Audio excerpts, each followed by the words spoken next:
Now, as you can see, Jimmy is a man who feels like he's not being heard.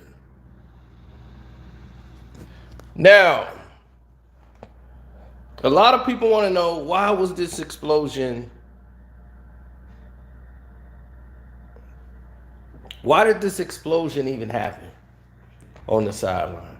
We just had this conversation just about 2 days ago, maybe even 3 days ago. But we just had a conversation when we was talking about people who are enforcers on the team, and I keep telling everybody that they keep thinking certain guys are stars of the team, and they're not.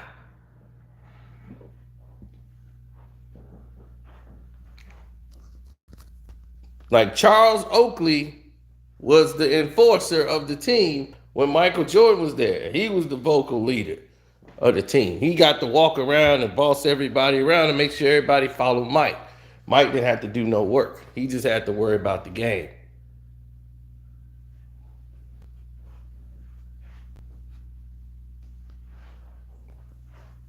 Now, Udonis, that situation that went on with Haslam, I told y'all, Udonis Haslam is the leader of the team. That's why he's there.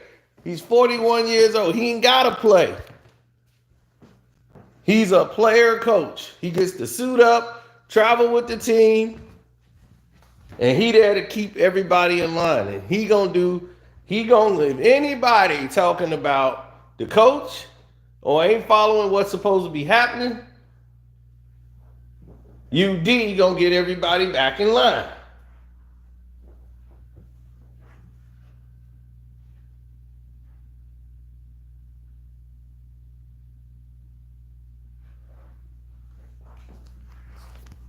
All of these players, people didn't know who were the real leaders of the team. Udonis Haslam was the leader of the Miami Heat.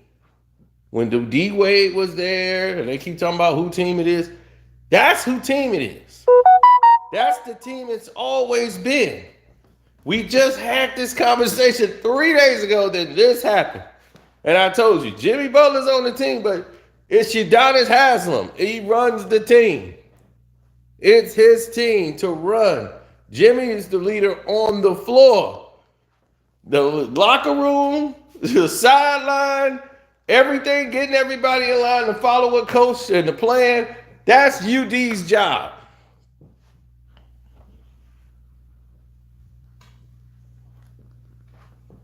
That's what happens. All these guys are the true leaders of the team. Bill Cartwright, once they traded Oakley away, Bill Cartwright became the leader on that Chicago Bulls team. Michael Jordan needed somebody. Him and Cartwright didn't get along at first. Then he realized, I need you. Because Cartwright is the leader. Why do you think Bill Cartwright was the one to go over there and talk to Scottie Pippen when he talking about he wasn't going into the game? Then you see old big long arm Bill Cartwright come over there and cuss him out? What the hell you mean you ain't going back in the game?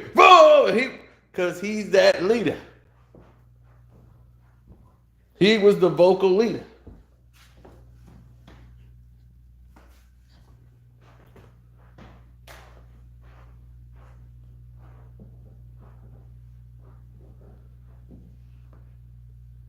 The post-game locker room it went great. I mean, it told us, I watched the game, so I was able to see what went wrong. And when you got Poole getting 30 points, I see where the problem was. Andrew Wiggins had a solid game against Jimmy. But Jimmy was more into shit talking than actually playing. And then Poole was in there and they was kind of packing it in. This stems from the last game. This is the second game in a row where Jimmy seemed like he was giving a half-ass effort because he didn't want to get the ball when he want the ball. And they can't have that. If you start having that down the stretch, the team gonna fall apart.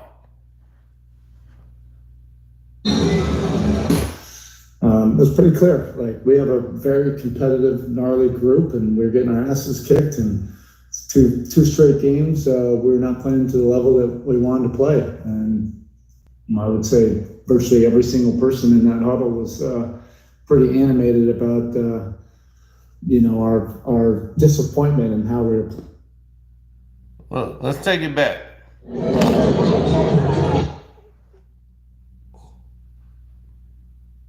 Coach, you think I'm not gonna F and fight you?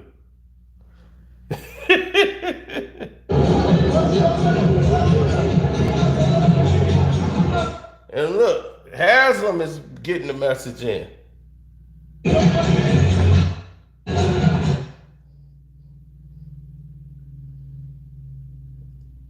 And Haslem told him, your ass ain't no effing leader.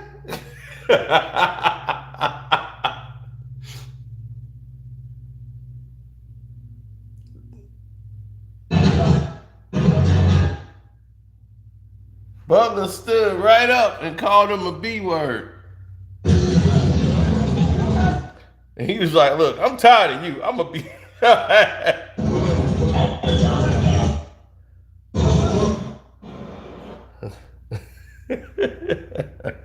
And UD, he ain't this is why you don't try UD.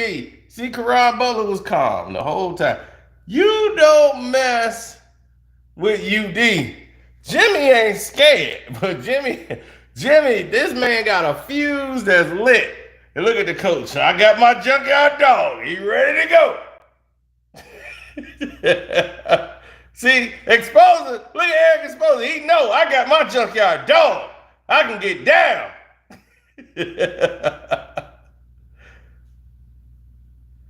Shoot, his junkyard dog, Haslem, is all about that action.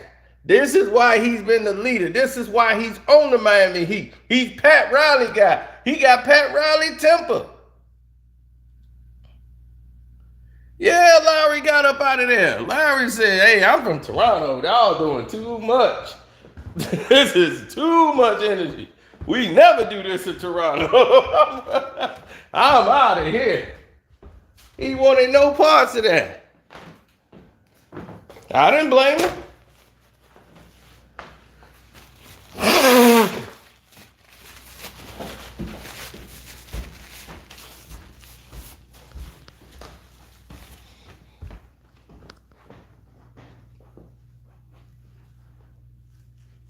On the Golden State Warriors, when they was winning championships, mostly it was Draymond, then it was West. David West, when he played on the Golden State Warriors, he became that vocal leader on the sidelines in the locker rooms.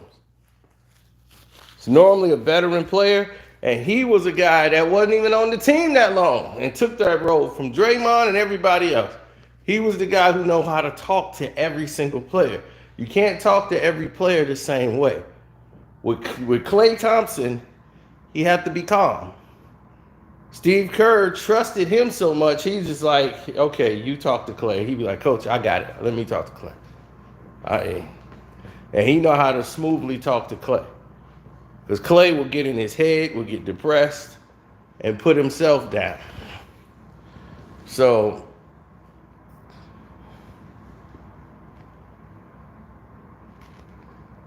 absolutely.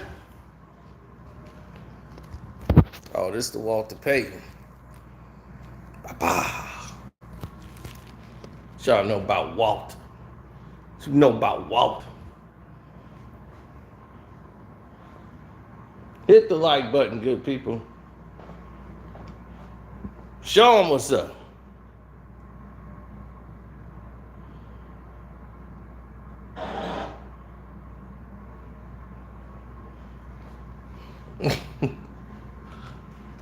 Good afternoon, Sassy.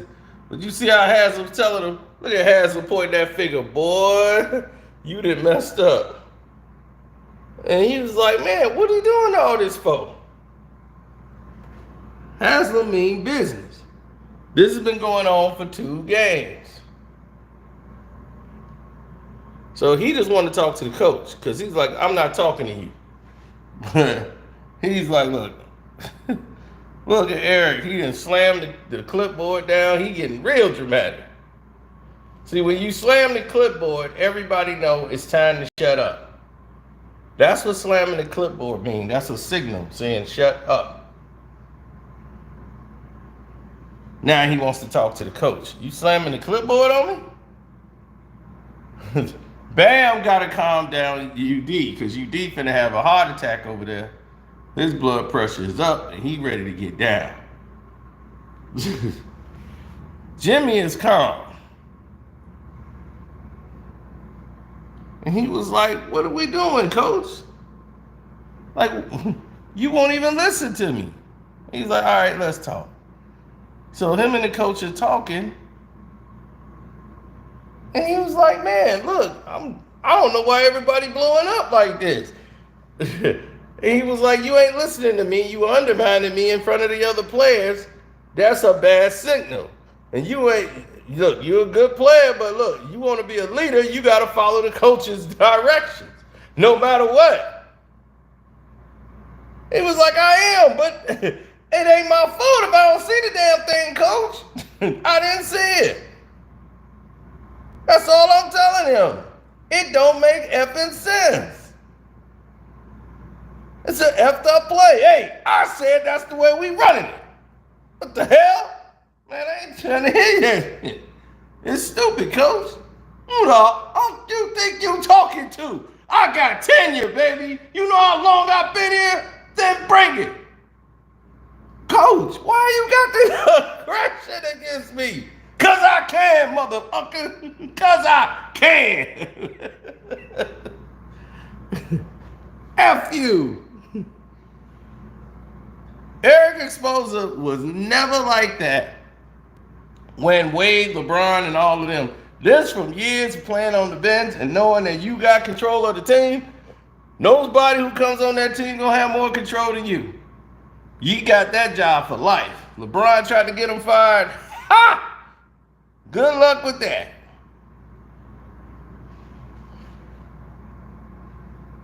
Now Jimmy like, what the hell is this? It's me? How is this me? I ain't do a damn thing. Now the whole team is saying, Jimmy, just shut up. And now today, that's all you hear. Jimmy split up the Minnesota Timberwolves. Jimmy split up the Chicago Bulls. Jimmy Butler split up the 76ers. It's Jimmy Butler. All this is coming back. All of it's coming back.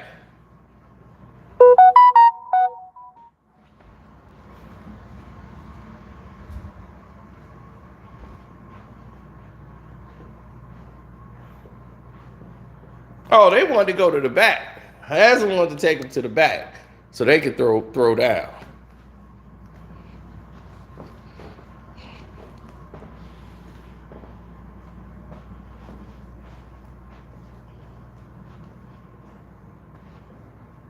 Oh no, Jimmy don't care.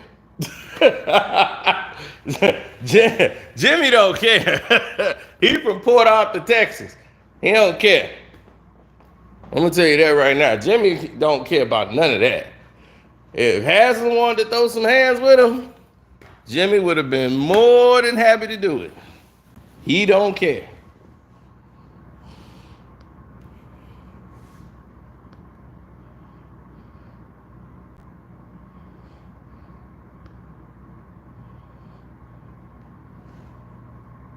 Yeah, he's slick with the tongue.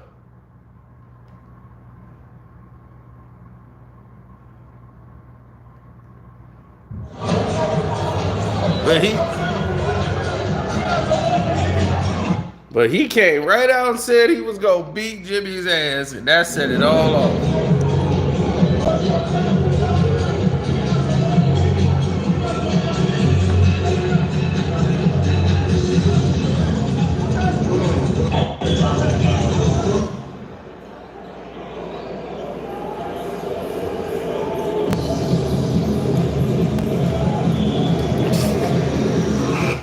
told Jimmy, let's go now. Let's go now.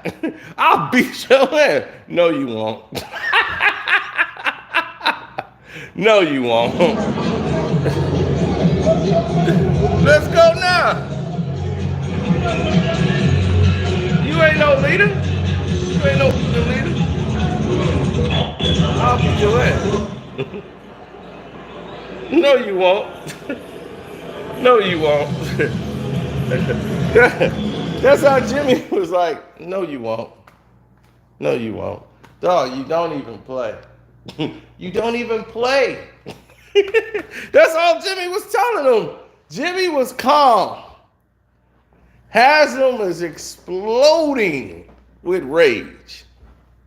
Jimmy was calm. And I don't know who's the most dangerous man in that situation because Haslem being that over the line.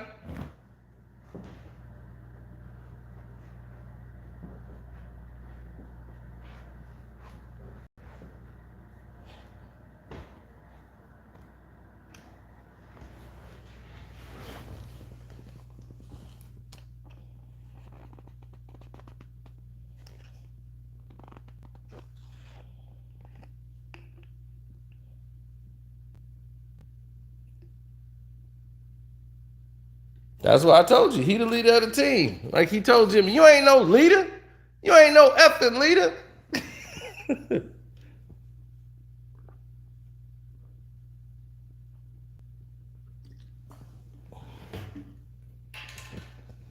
He told him, you ain't no effing leader. I'll beat your ass. I'm going to beat your ass. When they got to the locker room,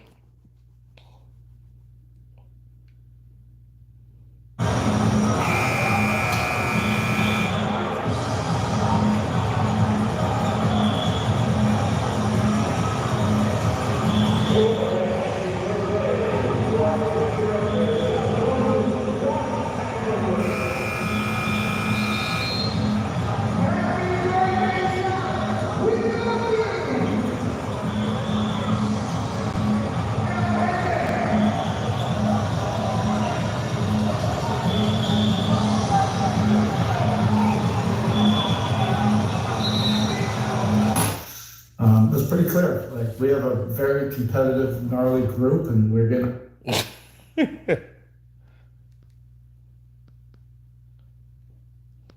Kyle Lowry was scared the whole night.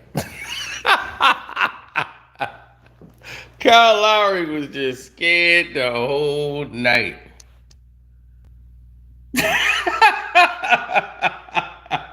Kyle Lowry was scared. This ain't what he used to. Kyle Lowry was like, nah,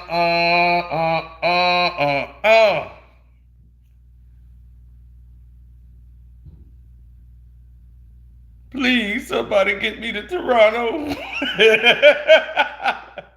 I don't know why everybody yelling like this. I am not used to this. This type of energy, man. Why everybody yelling? Why can't we just smile and have a good time and play some basketball, man?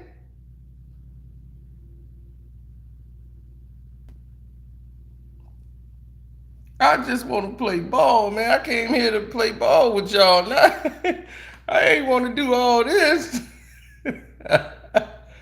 Man, this is, you look at his face, he is scared to death. His face says it all. The man is scared to death.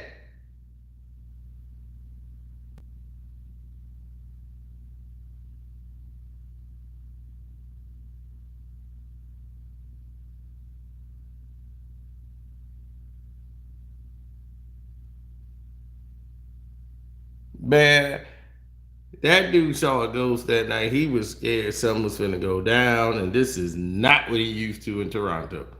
He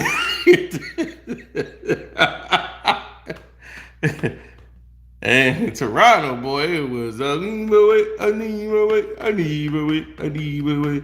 Ooh, ooh, ooh, ooh, I need my way, I need my way, I need my way. He was having a great time. It was all peace and love and harmony. You got another player that don't talk and Kawhi Leonard.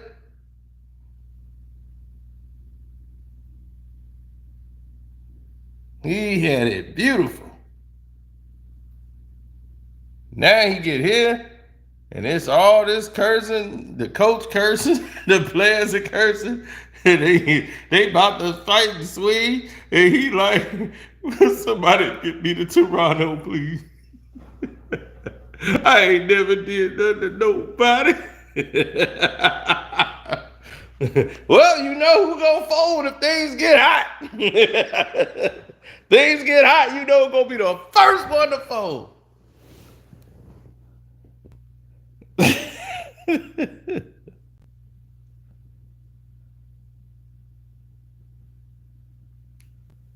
YouTube. Opening YouTube.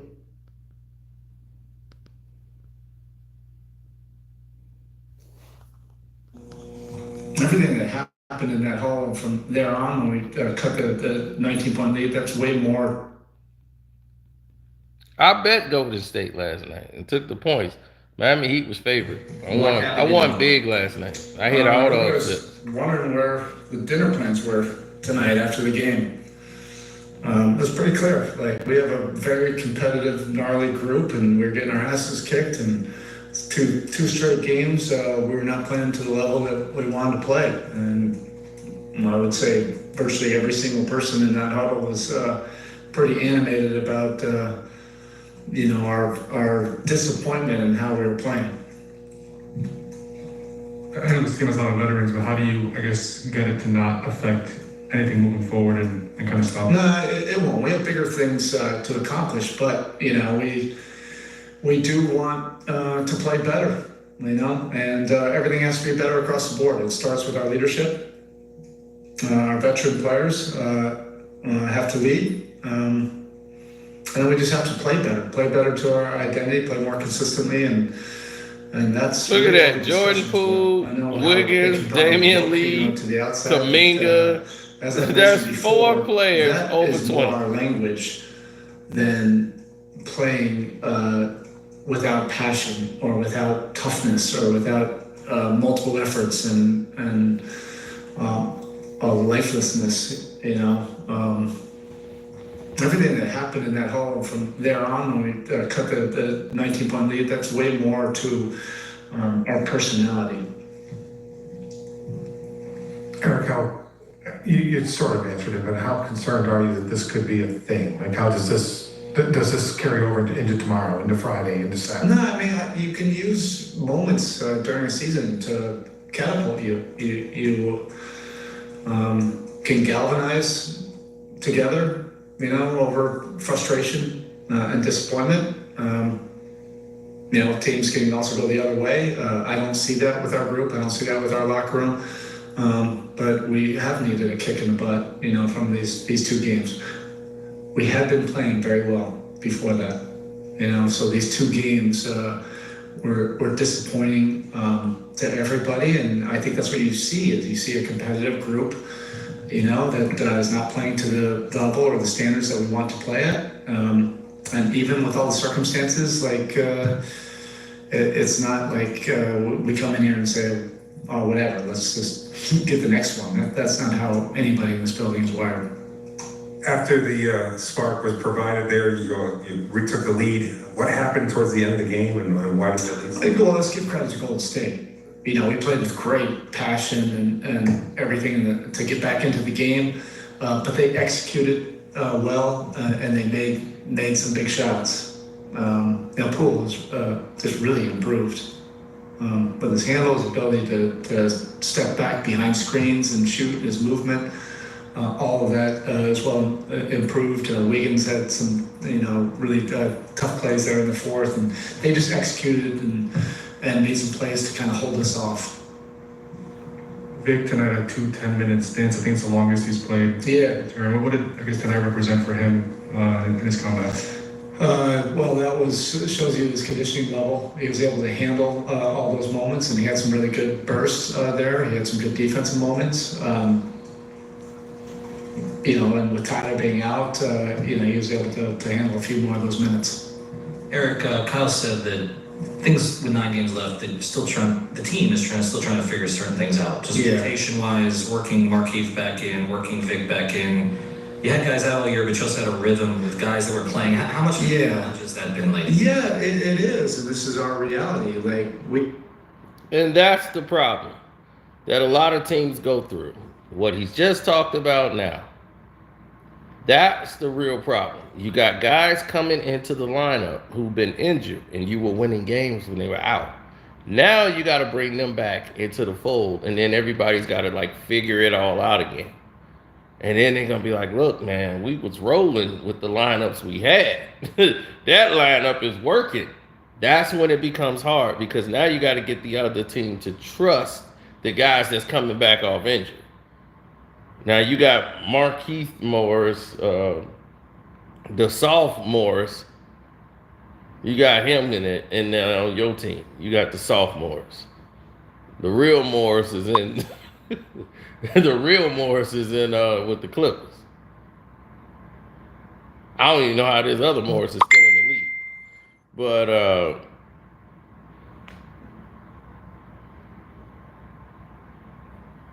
this is the situation. This is the reality now.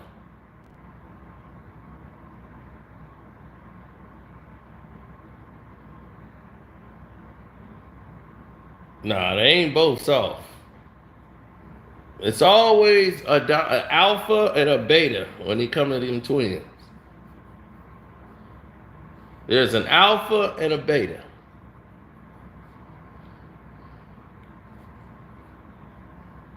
That's what I've always noticed about twins. There's an alpha and there's a beta.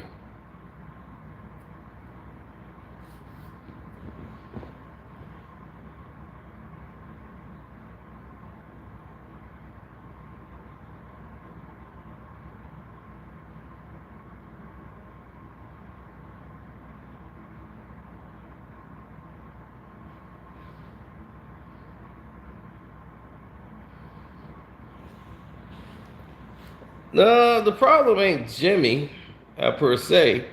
I think it's all the other players that's out. Like right now, Tyler Hero's out. And some people might think that doesn't mean anything, but it means a lot. And when you have a player like that that's out, that's monumental to a team. Now let's see what the scared man Lowry had to say about the situation. What was that scene like? It's crazy, but it's passion. We're in a situation where we have a lot of competitive guys, and one being our biggest competitor is our head coach, and Jimmy and UD, and tough competitive guys, and it's good to sometimes get some anger and frustration out and just talk about it. We're gonna have situations that make people uncomfortable, but at the end of the day, as long as we're comfortable and we figure it out, it's all that really matters, and as long as we're still together, and we are. You mentioned there have been, seasons long, so ups and downs. You guys had a lot of positive moments, but what does a moment like this, I guess, represent? And what moment? The loss of the game? Oh, the huddle and then the losses. It happens. I mean, honestly, it's not a moment of anything. And for us, it's just, listen, got guys that really want to win basketball games, and guys that work extremely hard, and the passion comes out. The fire and the emotions comes out sometimes. But like I said, this is to us, it's nothing. We conversated about it and have a conversation and going forward, and we continue to build. What was it that prompted that level of frustration? Was it just the fact that they were going on a run? Was it an individual play? To be honest with you, losing basketball games, this stuff happens. They making shots, and frustration builds up sometimes. And we had 2 games in a row where they're better players, they're stars. Lost, and frustration builds sometimes, but I think it's a situation where it's good to get it out the way and then move forward. We're not going to dwell on it. We're going to continue this. We're going to look and see what happened, and as a team that on the court, and go from there. Kyle, this thing is already blown up all over. So, as I'm sure you're not surprised in this day and age and all that. And stuff has always happened. I mean, Yeah. go through a season, something, maybe not as public, maybe not involving the head coach, but something always happens. How does a group keep this from affecting you tomorrow or Friday or Saturday? We have great leadership. It won't affect us at all. We have great leadership. Starting top to bottom, we have great leadership, and that type of stuff, it happens. And, in this day and age, social media and all that stuff, it gets around, but we're a good team. We have great leadership. We have a great culture. And, we're figure it out, talk about it, move forward. We still have bigger goals, and, we still have bigger aspirations. Was there a common thread in the two games, the way it turned out, both of them? Is there a specific multiple things that led to both of these losses? Teams are playing extremely well against us. They shot 51% from the field, 41 from 3, 85 from the line. I mean, they out-rebounded us. They did things better than us tonight. And, it just one of the games where 2 of the games back-to-back with the other teams, there are guys, okay, our stars aren't playing, we still gonna go out there and show you guys why we're professionals. And, we out there, we competed, but we didn't finish the job. Kyle, you guys only have 9 games left, and you guys haven't had your whole group at once really for more than a week, all season or something crazy like that. How much does that part concern you? That there might be chemistry, but there's levels to it too, and you probably aren't where you need to be or where you want to be. Yeah. For game 1. Yeah, I was asked this question the other day. I don't think we are where we need to be at all. I think 9 games and rotation still kind of funky right now. We're trying to figure it out. Vic just getting himself back. Markeith's just getting himself back. We're still just trying to figure out what we're doing in the sense of rotation wise, and that's going to take time and not too much time. We don't have too much time, but playoff rotations will get a little bit shorter and tighter, and those things will work themselves out. I think our coach does a good job of figuring things out, and he always has, and he will. Told you. What I tell you? All he gonna talk is the X and O's, and that's all he knows.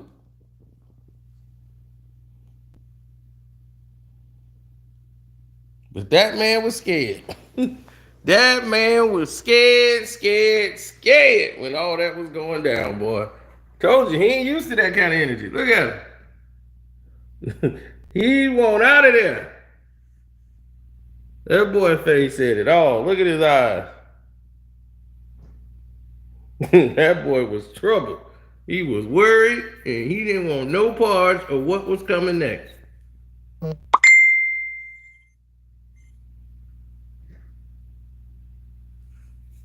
Kyle Lowry.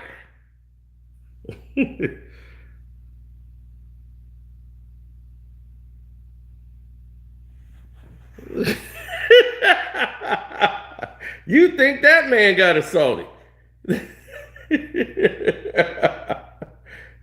You would have thought Kyle Lowry was the one that was attacked.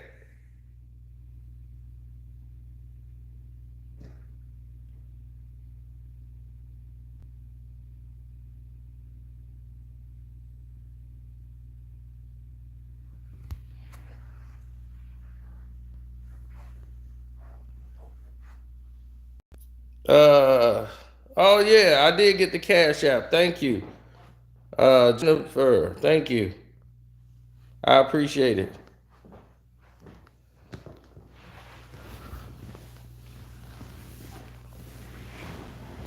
Yes, the Cash App is Carceno. Karceno.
Yeah.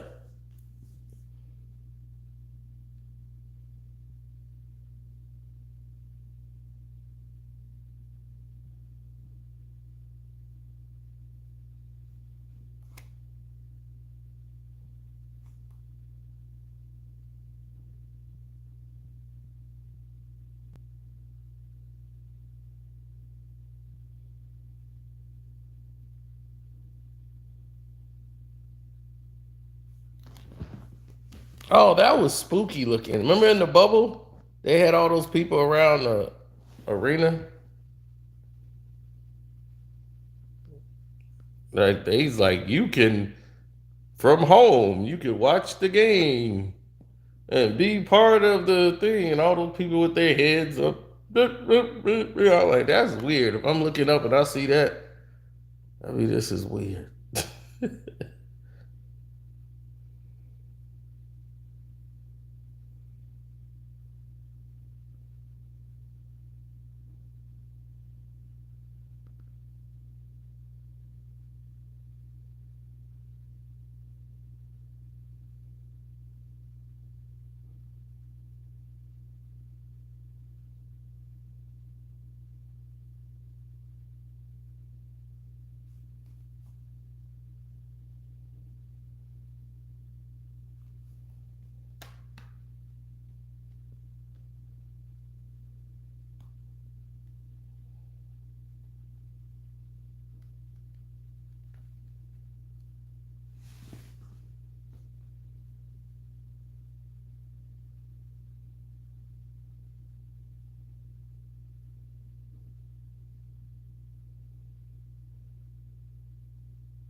Mm-hmm. Yeah, I'm gonna do my Lakers breakdown.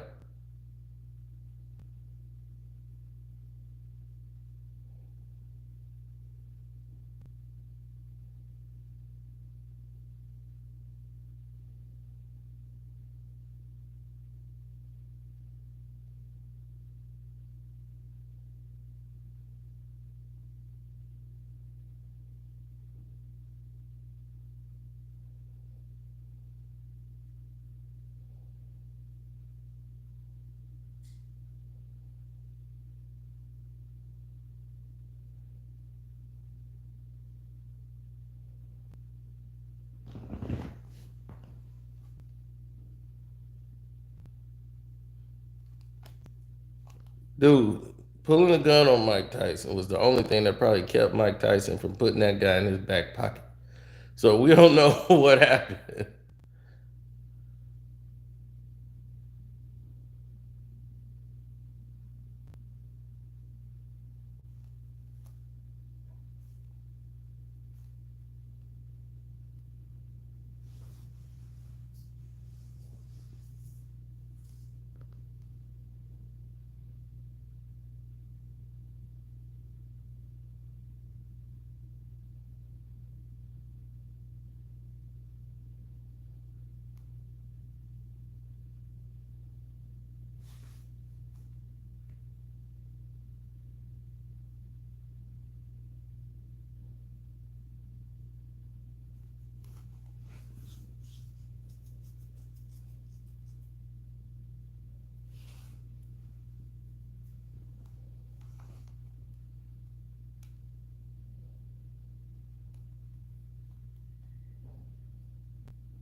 Yeah, I'm gonna try to see what we could do, man.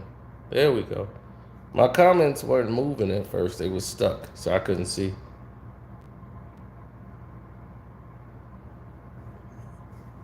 Oh, we're gonna see what's gonna happen in the end. I'm still gonna do my Laker video. I just wanted to do this video first. So the Laker breakdown will be coming. I'm gonna wait till the afternoon, probably like 1, so that way it'll be 11. So I don't want the Laker fans to miss out. All those West Coasters, they gotta hear it too. So I'll talk to you.